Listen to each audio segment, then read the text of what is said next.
রূপাকে বিষাক্ত ইঞ্জেকশন দিয়ে মারতে গিয়ে দীপার কাছে হাতে নাতে ধরা পড়ল মিশকা। আর মিশকাকে থানায় দিতে গেলে সেখানে আসে তার পাপাই। তখন মিশকা ও তার পাপাইকে জেলে দিয়ে সোনা রূপা দীপাকে নিয়ে সেনগুপ্ত বাড়িতে ফিরে সূর্য। হ্যাঁ বন্ধুরা, আমরা এমনটাই দেখতে পাবো অনুরাগের ছোঁয়া সিরিয়ালের আগামী পর্বে। রূপা রেসপন্স করলো রূপাকে যে আরও বেশ কিছু সময় আইসিইউতে রাখতে হবে তা সবাইকে জানিয়ে দেয় অর্জুন। আর রূপার কেবিনে শুধু দীপাই থাকবে সেটাও জানিয়ে দেয় অর্জুন। তবে শুধু দীপা নয়, সেখানে সূর্য আর সোনাও থাকে। দীপা বুঝতে পারে যে এই চক্রান্তর পিছনে মিশকার হাত রয়েছে, তাই দীপা সজাগ থাকে মিশকাকে ধরার জন্য।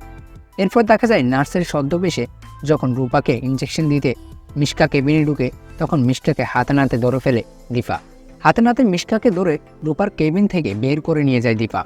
আর তখন সেখানে চলে আসে অর্জুন, উর্মি এবং প্রবীর বাবু।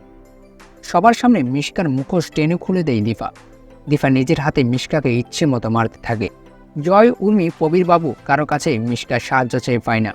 তখন সেখানে আসে লাবণ্য সেন। আর মিশকা লাবণ্য সেনের কাছে গিয়ে আবারও ন্যাকামো করে মিথ্যা মিথ্যা কথা বলতে থাকে। কিন্তু এবার আর লাবণ্য সেন মিশকাকে ছাড় দেয় না, ঠাটিয়ে চড় দিয়ে মিশকাকে দূরে সরিয়ে দেয়।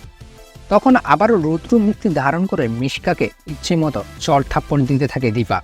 মিশকার গার্ড ধরে থানায় নিয়ে যায় দীপা। থানায় গিয়ে নিজেই মিশকাকে লকআপে ঢুকায়। আর পুলিশ ম্যাডামকে বলে, গ্রেফতার করুন এই মিশকাকে।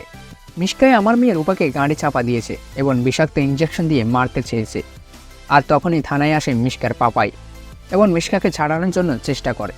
তখন সূর্য রুদ্রমুক্তি ধারণ করে তার কলার চেপে ধরে থানার বাইরে নিয়ে নিজের বেল্ট খুলে ইচ্ছে মতো মারতে থাকে মিশকার পাপাইকে। আর তখন মিশকার পাপাইও সেখান থেকে পালিয়ে যায়। তো বন্ধুরা, তোমরাও কি এমনটাই চাও মিশকাকে জেলে দিয়ে সোনা রূপা দীপাকে নিয়ে আবারও সেনগুপ্ত বাড়িতে ফিরুক সূর্য?